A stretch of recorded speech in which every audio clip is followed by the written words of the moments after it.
Hi hello வணக்கம் நண்பர்களே. இது கொஸ்டின் நம்பர் 5 ஏஜ் ப்ராப்ளம்ஸில் பார்க்குறோம். ஏ மற்றும் பி ஆகியோரில் ஏ இளையவர். அவர்களின் வயதுகளின் வித்தியாசம் 7 மடங்கானது. அவர்களின் வயதுகளின் கூடுதலுக்கு சமம்.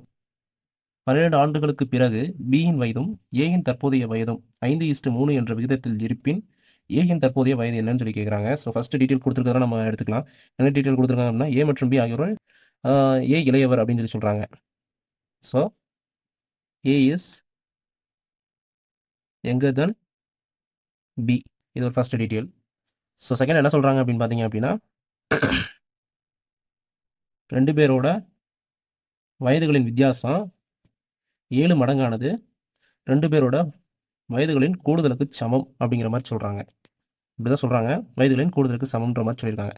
ஸோ இது ஒரு டீட்டெயில். அடுத்த ஒரு டீட்டெயில் என்ன சொல்கிறாங்க அப்படின்னு பார்த்தீங்க அப்படின்னா 12 ஆண்டுகளுக்கு பிறகு ஏயின் தற்போதைய ஏயின் 12 ஆண்டுகளுக்கு பிறகு பியின் வயதும் ஏயின் தற்போதைய வயதும் 5:3ங்கிற விகிதத்தில் இருக்குன்னு சொல்லி சொல்கிறாங்க. ஸோ இதை நம்ம எப்படி எழுதலாம் அப்படின்னு பார்த்தீங்க அப்படின்னா 12 years later age of B.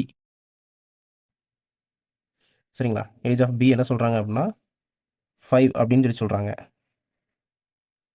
இந்த சைடு வந்து என்ன சொல்கிறாங்க அப்படின்னா ப்ரெசன்ட் டைமில் ஏஜ் ஆஃப் ஏ இது என்ன சொல்கிறாங்க அப்படின்னா 3ன்னு சொல்லி சொல்கிறாங்க. ஸோ இந்த ரேஷியோவில் வந்து கொடுத்துருக்காங்க. ஸோ இதை நம்ம எப்படி எடுத்துக்கலாம் அப்படின்னு பார்த்தீங்க அப்படின்னா இது உங்களுக்கு விகிதத்தில் கொடுக்கும்போது நம்ம அதை மடங்குன்ற மாதிரி கான்செப்டில் எடுத்துக்கலாம். 5x - 12 ஏன்னா 12 வருடங்களுக்கு பிறகு. சரிங்களா, ஸோ அப்படின்னும்போது 5x - 12 ஏன்னா ரெண்டு பேரையுமே நம்ம கரண்ட் இயர்க்கு கொண்டு வரணும்ல.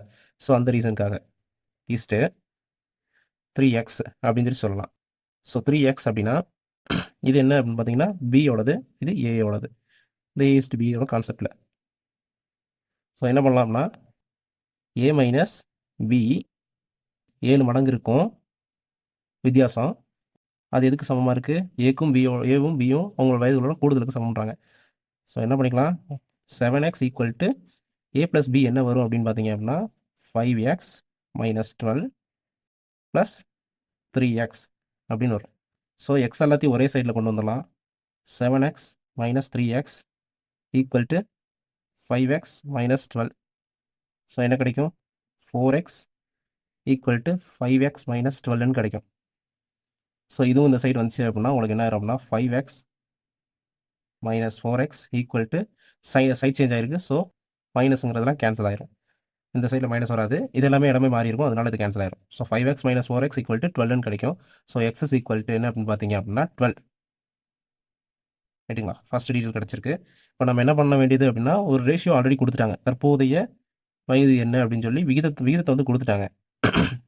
தற்போதைய விகிதம் அப்படின்னும் போது ஏயோட தற்போதைய விகிதம் 3, 3x. ஸோ நம்ம என்ன பண்ண போகிறோம் அப்படின்னா 3xங்கிற இடத்துல இதை நம்ம சப்ஸ்டியூட் பண்ணிக்கலாம். எக்ஸோட வேல்யூ சப்ஸ்டியூட் பண்ணோம் அப்படின்னா 36 அப்படின்னு சொல்லி கிடைக்கும். ஸோ இந்த 36 அப்படிங்கிறது தான் ஏவோட தற்போதைய வயது. இது ஆப்ஷனில் எங்கே இருக்குது அப்படின்னு பார்த்தீங்க அப்படின்னா ஆப்ஷன் பியில் இருக்குது. தேங்க்யூ.